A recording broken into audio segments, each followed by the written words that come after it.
అందరికీ నమస్కారం. Welcome to icon politics. నమస్కారం రాజేష్ గారు. నమస్కారం.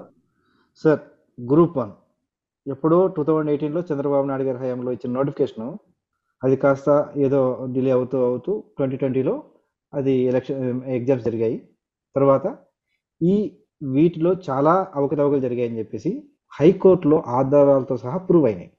కానీ ఇప్పుడు అందులో అపాయింట్మెంట్ అయిన గ్రూప్ 1 అధికారులు 143 మంది అసలైన, అంటే ఇప్పుడు ఎలక్షన్ కమిషన్ ప్రాసెస్లో వాళ్ళు కూడా, విభాగంలో వాళ్ళు కూడా ఉన్నారు. ఈ 143 మంది అనేది చాలా బిగ్ నంబరు. వీళ్ళు they can change the election results అనమాట. సో అలాంటి పరిస్థితి ఉంది.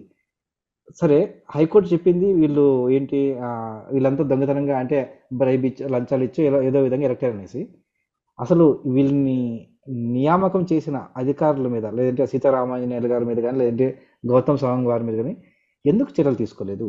తర్వాత వీళ్ళు కానీ ఎలక్షన్ ప్రాసెస్లో కంటిన్యూ అయితే ఎలక్షన్స్ కరెక్ట్గా జరుగుతాయని, సక్రమంగా జరుగుతాయని హామీ ఎవరిస్తారు? కాస్త మీ విశ్లేషణ చెప్పండి సార్ దీని మీద పూర్తిగా.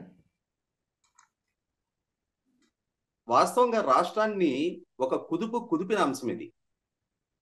మొన్న గౌరవ హైకోర్టు ఒక విస్పష్ట తీర్పు ఇచ్చిన తర్వాత 143 గ్రూప్ 1 అధికారులకు సంబంధించిన నియామకాల్లో అక్రమాలు చోటు చేసుకున్నాయి. ఏపీపీఎస్సీ లాంటి ఒక రాజ్యాంగబద్ధ సంస్థ నిర్వహించిన నియామక ప్రక్రియలో రాజకీయ అఫిలియేషన్స్, అవినీతి చోటు చేసుకొని తమకు అనుకూలమైన వారికి అపాయింట్మెంట్స్ ఇప్పించుకోవడం కోసం అర్హులైన అభ్యర్థుల అవకాశాలని కొల్లగొట్టారు. ఒక రకంగా ప్రొసీజర్ వైలేట్ చేసి అక్రమాలకు పాల్పడ్డారు అని చెప్పని గౌరవ హైకోర్టు నిర్ధారించుకొని ఆ నియామకాలను రద్దు చేయడం జరిగింది. ఇవాళ 143 వివిధ హోదాల్లో పనిచేస్తున్న అధికారుల జీవితాలు ఒక రకంగా అంటే వాళ్ళు అక్రమ మార్గాల్లో నియామకం చేపట్టినా, సక్రమంగా నియామకం చేపట్టబడినా ఇవాళ వాళ్ళు ఉద్యోగాల్లో కొనసాగుతూ ఉన్నారు. కానీ వారికి నియామక ఉత్తర్వులు ఇచ్చిన రోజుల్లో కూడా గౌరవ హైకోర్టు అప్పటికే వారి కోర్టులో కేసు పెండింగ్ ఉన్న నేపథ్యంలో వారి అపాయింట్మెంట్ కోర్టు ఫైనల్ తీర్పుకు లోబడే వర్తిస్తుంది అని చెప్పని ఒక కండిషన్ మెన్షన్ చేసి వారికి అపాయింట్మెంట్ ఇవ్వడం జరిగింది. వారికి అపాయింట్మెంట్ ప్రొసీడింగ్స్ లోనే ఆ అంశాన్ని మెన్షన్ చేసి ఆ రోజు అపాయింట్మెంట్ ఇవ్వడం జరిగింది. ఈ రోజు వారి నియామకాన్ని మొత్తాన్ని సస్పెండ్ చేస్తూ రాబోయే 6 నెలల్లోపు మళ్ళీ రీ ఎగ్జామ్ కండక్ట్ చేసి మళ్ళీ ఫ్రెష్ గా ప్రాసెస్ అంతా బిగిన్ చేసి మరొకసారి ఈ అంటే కొత్తగా ఈ ఉద్యోగాలకి అభ్యర్థులను ఎంపిక చేసుకోమని చెప్పని. సార్, ఇప్పుడు మళ్ళీ కొత్తగా ఎగ్జామ్స్ పెట్టుకుంటున్నారు. ఆ ఎగ్జామ్స్ ప్రిపేర్ చేసే ప్రాసెస్లో అంటే ప్రశ్నలు వీళ్ళే తయారు చేసే పరిస్థితి ఏంటి? ఈ 43 మంది ఎవరైనా తయారు చేస్తే, అంటే ఈ 143 ఏపీపీఎస్సీలో కీలకంగా ఉండే వ్యక్తులు కాదు కదా. ఏపీపీఎస్సీ ద్వారా మరొకసారి ఇప్పుడు ఎగ్జామ్ కండక్ట్ చేయమని చెప్పని, దానికి కూడా 6 months time schedule. Already group 1 అధికారులు కదా వీళ్ళు. కావచ్చు అసలైన అర్హులు రేపటి రోజున మెరిట్ ఉండి కూడా డబ్బు రాజకీయ పరమైన ప్రాధాన్యత లేకుండా అవకాశాలు దక్కించుకోలేకపోయినా నిజమైన మెరిట్ స్టూడెంట్స్ కి రేపు మళ్ళీ అవకాశం దక్కడానికి ఆస్కారం ఉంది. కాబట్టి ఏంటంటే మళ్ళీ తిరిగి ఉద్యోగ నియామక ప్రక్రియ మళ్ళీ మొదటి నుంచి మొదలు పెట్టుకోవటం. అంటే ఇప్పుడు మళ్ళీ మొదటి నుంచి మళ్ళీ ప్రిలిమ్స్ కండక్ట్ చేయాలి, మళ్ళీ మెయిన్స్ కండక్ట్ చేయాలి, మళ్ళీ ఇంటర్వ్యూస్ కండక్ట్ చేయాలి. ఇక్కడ ఎన్ని కుప్పిగంతులు ఈ ప్రభుత్వం ఈ నియామక ప్రక్రియలో వేసింది అని అంటే, 2018లో ఈ గ్రూప్ 1 నియామక నోటిఫికేషన్ రావడం జరిగింది చంద్రబాబు నాయుడు గారి ప్రభుత్వ హయాంలో. 2019 మార్చి కల్లా ఎలక్షన్ నోటిఫికేషన్ రావడం జరిగింది. సరే, మే 30 జగన్మోహన్ రెడ్డి గారు పదవి బాధ్యతలు చేపట్టారు. ఇమ్మీడియట్ గా ఆ నియామక ప్రక్రియ మొదలు పెట్టొచ్చు కదా.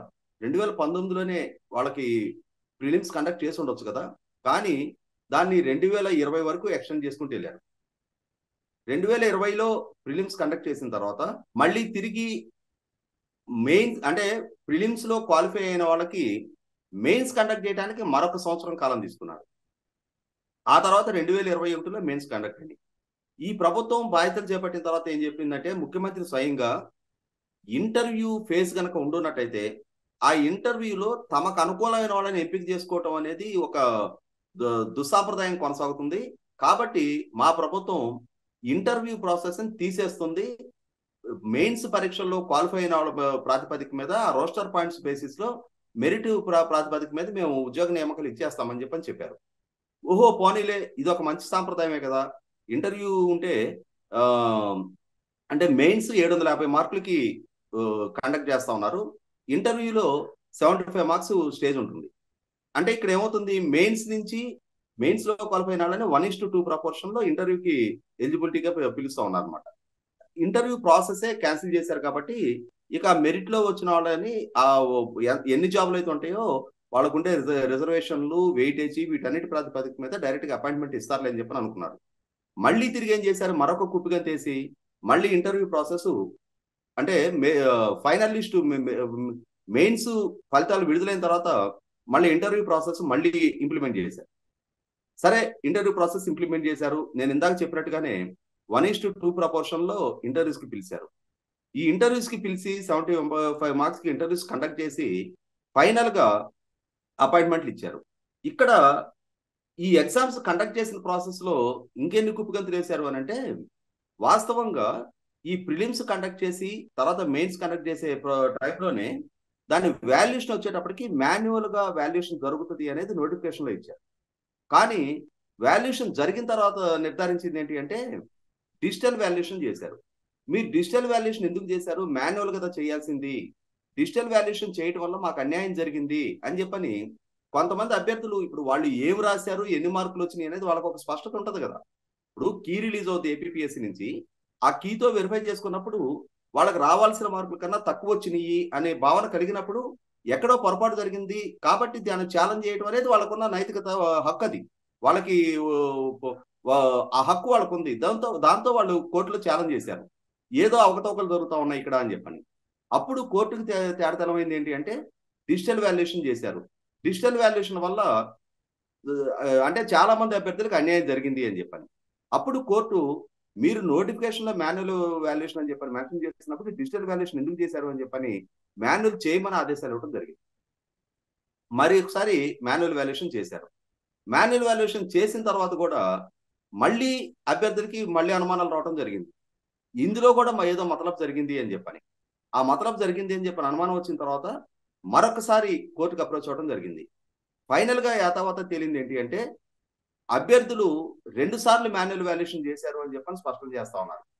లేదు ఒకేసారి జరిగిందని ఏపీపీఎస్సీ కోర్టుని నమ్మబలికే ప్రయత్నం చేస్తే 2 సార్లు మాన్యువల్ వాల్యుయేషన్ కోసం ఏపీపీఎస్సీ నుంచి ఆ వాల్యుయేషన్ కి సర్వీస్ ప్రొవైడర్ గా ఉన్న సంస్థకి సర్వీస్ ఛార్జీ పే చేసిన ఆధారాలు కూడా, అంటే 2 సార్లు సర్వీస్ ఛార్జ్ ఎందుకు పే చేశారు, 2 సార్లు జరగల కానీ 2 సార్లు సర్వీస్ ఛార్జ్ ఎందుకు పే చేశారు, అక్కడ ఏపీపీఎస్సీ గౌరవ హైకోర్టు ముందు బొక్కబర్ల పడింది. ఇదే ప్రాసెస్ లో అసలు నిన్న టీడీపీ పట్టభద్రుల ఎమ్మెల్సీ చిరంజీవి గారు ఇంకొన్ని విస్తుగొల్పే వాస్తవాలు ప్రెస్ మీట్ ద్వారా తెలియజేశారు. ఏదైతే ఓఎంఆర్ షీటు వీళ్ళ ఆన్సర్ బుక్లెట్ కి అటాచ్డ్ గా ఉంటుందో ఆ ఓఎంఆర్ షీట్ ని చించేసి వేరే ఓఎంఆర్ షీట్ పెట్టి స్టేపుల్ చేశారు. అది గౌరవ హైకోర్టుకి స్పష్టమైన ఆధారాలతోటి అభ్యర్థులు గౌరవ హైకోర్టు దృష్టికి తీసుకొచ్చారు. అంటే వీళ్ళ ఒరిజినల్ ఓఎంఆర్ షీట్ ని చించేసి అది ఆ బుక్లెట్ తో కలిపి బౌండ్ అయ్యి వస్తుంది. 50 పేజీల బుక్లెట్ అది. దాంట్లో ఆ మొట్టమొదటి ఓఎంఆర్ షీట్ ని చించేసి వేరే పేజీని దానికి స్టేపుల్ చేశారు. అంటే ఖచ్చితంగా అక్కడ అసలు సిసల వాస్తవాల్ని మార్పు చేశారు. అసలు మార్కులు పొందిన అభ్యర్థుల వాస్తవాల్ని వక్రీకరించారు అనేది గౌరవ హైకోర్టుకు నిర్ధారణ అయింది.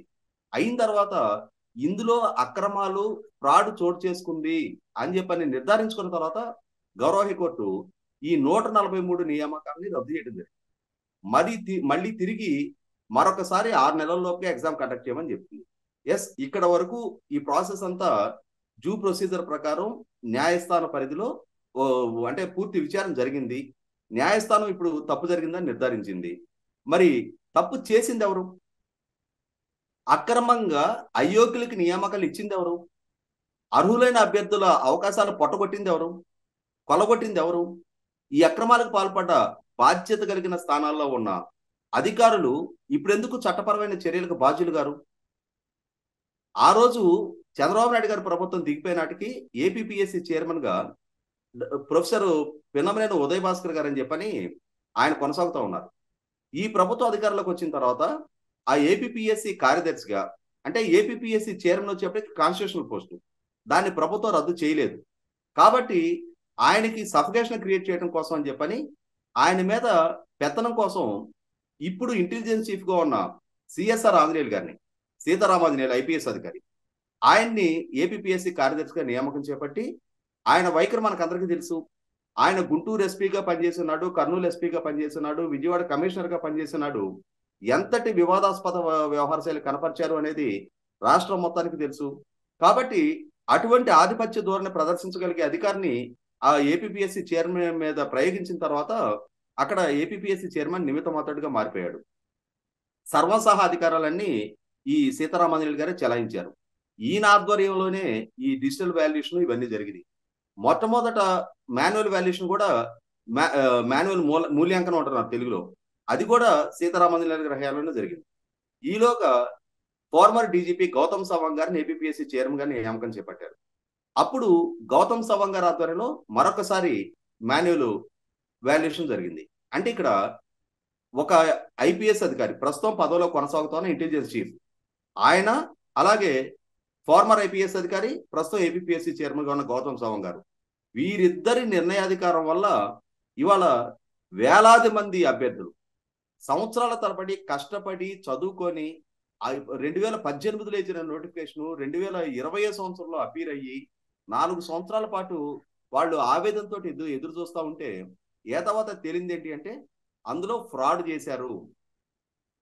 ఎంతటి అవినీతికి పాల్పడ్డారు అంటే రాజకీయపరమైన రికమెండేషన్ ప్రాధాన్యత ఇచ్చారా, లేదు డబ్బు దశకం దండుకొని ఈ నియామకాలు ఇచ్చారా? ఏదైనా సరే దాంట్లో లోతైన విచారణ జరగాలి కదా. అసలు అధికారులను హోదాల్లో కొనసాగనివ్వచ్చా? ఒక్క క్షణం కూడా ఇంటెలిజెన్స్ చీఫ్ గా ఉన్న సీతారామాంజనేయులు ఆ పదవిలో కొనసాగనివ్వడానికి వీల్లేదు. అతని ఆధ్వర్యంలో ఒక ఫ్రాడ్ జరిగింది, ఫ్రాడ్ ఎస్టాబ్లిష్ అయింది. గౌరవ హైకోర్టు కన్విన్స్ అయింది ఆ నియామకాన్ని రద్దు చేయమని చెప్పని ఆదేశాలు ఇచ్చింది. నైతికత అంటూ ఉంటే ఒక్క క్షణం కూడా తన పదవిలో కొనసాగడానికి వీలేదు, ఇమీడియట్ గా రాజీనామా చేయాలి, లేదు ప్రభుత్వం సస్పెండ్ చేసి అతని మీద ప్రాసిక్యూషన్ ఛార్జెస్ బిగిన్ చేయాలి. కానీ తమకు అనుయాయుడు, తమకి అనుంగు నమ్మిన పట్టు లాంటి అధికారి ప్రభుత్వ పరంగా ఎటువంటి చర్య తీసుకోరు. కానీ గౌరవ హైకోర్టు అయినా సరే చొరవ చూపాలి. ఇటువంటి అధికారులు ఇవాళ ప్రజా సంరక్షకులుగా వాళ్ళు కొనసాగలుగుతారా?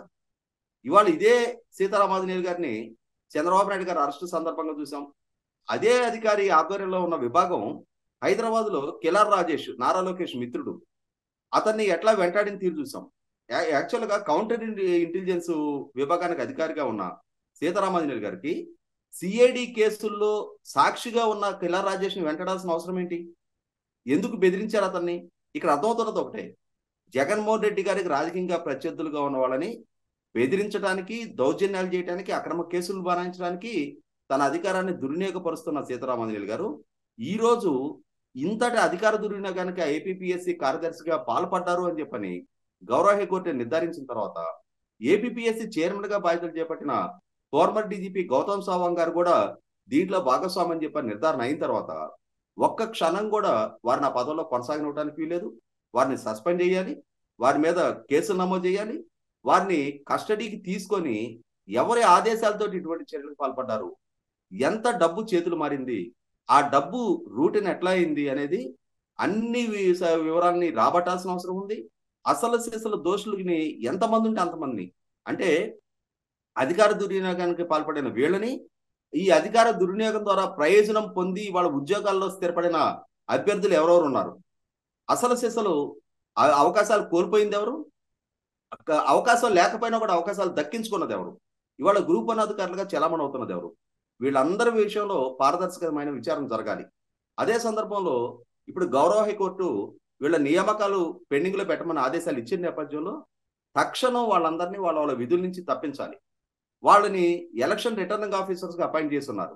వాళ్ళకి ఒక్క క్షణం కూడా ఎలక్షన్ కమిషన్ విధుల్లో పాల్గొనే అర్హతే లేదు. ఎందుకంటే వాళ్ళ నియామకాలే ఇవాళ పెండింగ్ లో పడి, వాళ్ళ ఉద్యోగమే పెండింగ్ లో పడినప్పుడు ఆ ఉద్యోగిగా రిటర్నింగ్ అధికారిగా కొనసాగడానికి ఏ స్థాయిలో కూడా వాళ్ళకి అర్హత లేదు, నైతికత లేదు.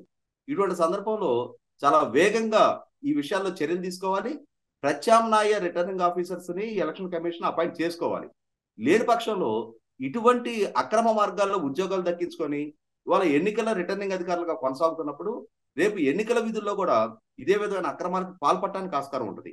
ఈ విషయంలో గౌరవ హైకోర్టు చాలా అంటే ఇప్పుడు జరుగుతున్న పరిస్థితుల మీద తనిచ్చిన తీర్పుని మరికొంత ఎక్స్టెండ్ చేసి చర్యలు కూడా ఆదేశించాలి.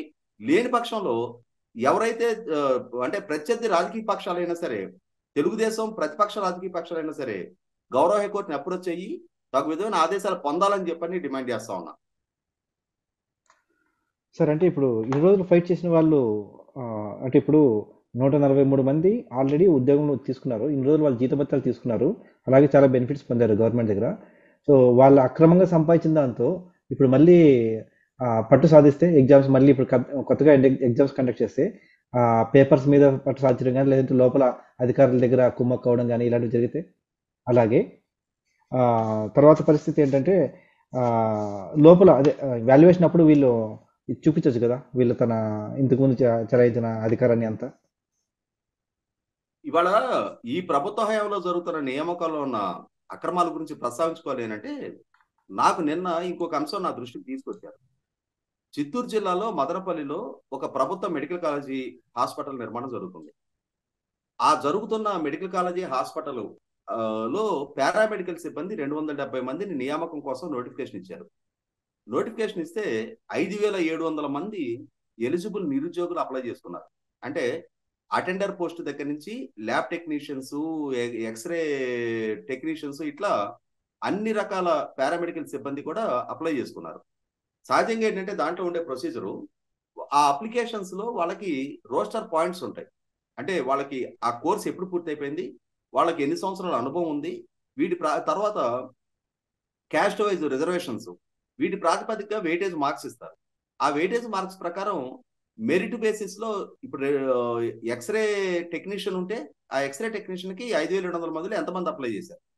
ఈ అప్లై చేసిన వాళ్ళలో ఎవరెవరు ఎప్పుడెప్పుడు కోర్సులు కంప్లీట్ చేశారు, వాళ్ళు ఎన్ని సంవత్సరాలు ప్రైవేట్ గానైనా సరే పనిచేస్తున్నారు, ఈ ప్రాతిపదికగా వాళ్ళకి వెయిటేజ్ ఇస్తారు. ఆ వెయిటేజ్ బేసిస్ లో మెరిట్ లిస్ట్ తయారు చేసి ఆ మెరిట్ లిస్ట్ అనౌన్స్ చేసేసి డైరెక్ట్ గా అపాయింట్మెంట్ ఇవ్వాలి. కానీ ఇప్పుడు అక్కడ ఏం జరుగుతుంది అని అంటే, అక్కడ పెద్దిరెడ్డి రామచంద్రారెడ్డి గారు జిల్లా మంత్రి ఉన్నారు. తర్వాత ఆ కాలేజీ చుట్టుపక్కల ఉన్న నియోజకవర్గాలకు సంబంధించిన వైసీపీ శాసనసభ్యులు, ఎందుకంటే ఆ జిల్లాలో తెలుగుదేశం నుంచి చంద్రబాబు నాయుడు గారు ఒక్కరే ఎన్నికైన తెలుగుదేశం శాసనసభ్యులు, మిగిలిందంతా అధికార పార్టీ హవా నడుస్తుంది అక్కడ. వీళ్ళందరూ కలిసి అక్కడ ఈ 5,700 మందికి లో నుంచి కొంతమందితో బేరాలు మాట్లాడుకొని 2 లక్షల నుంచి 5 లక్షల దాకా డబ్బులు కలెక్ట్ చేసి 270 మంది అపాయింట్మెంట్లు ఖరారు చేసేశారు. కానీ మెరిట్ లిస్ట్ ఇప్పటికీ అనౌన్స్ చేయాల.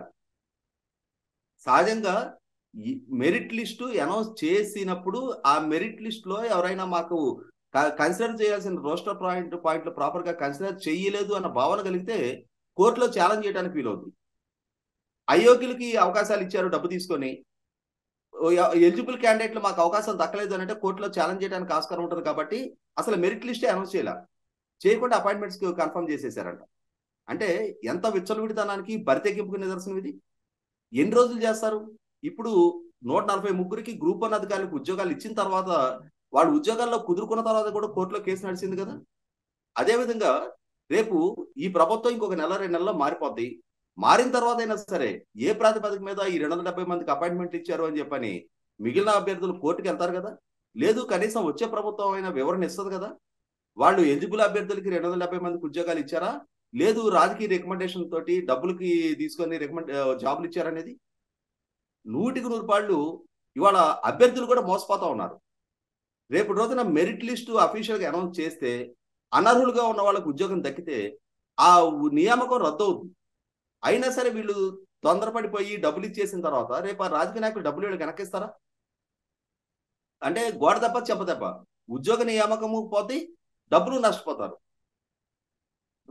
రాజకీయ నాయకులది ఏముంది? ఇవాళ అమాయకులు ఏదో ఒక రకంగా ఉపాధి దొరుకుతుంది, ప్రభుత్వ ఉద్యోగం అని చెప్పని ఆశపడి డబ్బులు ఇస్తా ఉన్నారు. కానీ అంతిమంగా ఒకప్పుడు అవేర్నెస్ లేదు, ఒకప్పుడు రాజకీయ నాయకులు ఏదనుకుంటే అది సాగించుకోగలిగారు.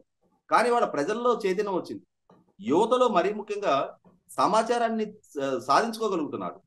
ఇవాళ ఇటువంటి పరిస్థితుల్లో రేపు రోజున ఈ నియామకాలు కూడా ఇట్లాంటి రాష్ట్ర వ్యాప్తంగా ఇంకెన్ని జరుగుతున్నాయో. జగన్మోహన్ రెడ్డి ప్రభుత్వ హయాంలో రాష్ట్ర వ్యాప్తంగా జరిగే ప్రతి నిర్ణయాన్ని కూడా రేపు రోజున సవాల్ చేయాల్సిన అవసరం ఉంటుంది. సార్ వీళ్ళు ఇప్పుడు ఎలక్షన్ కమిషన్కి అంటే ఎలక్షన్స్ కూడా వచ్చిన తర్వాత ఎలక్షన్ కమిషన్కి కంప్లైంట్ చేస్తే వాళ్ళు పక్కన పెట్టే అవకాశం ఉంటుందా ఉండదా? 100% ఎందుకంటే ఇప్పుడు ఆల్రెడీ 143కి సంబంధించి వాళ్ళ నియామకాలు గౌరవ హైకోర్టే వాళ్ళ ఉద్యోగ నియామకాలే పెండింగ్ లో పెట్టేమని చెప్పింది కాబట్టి వాళ్ళు ఇప్పుడు ఒక ఆర్డీఓని రిటర్నింగ్ అధికారిగా వేస్తారు. రిటర్నింగ్ అధికారి అనేది ఒక స్పెసిఫిక్ పీరియడ్ కోసం చేసే అడిషనల్ డ్యూటీ అది.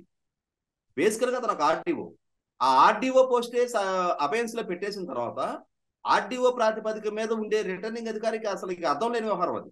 ఆర్డీఓనే కానప్పుడు ఇంకా రిటర్నింగ్ అధికారి ఎట్లా అవుతాడు?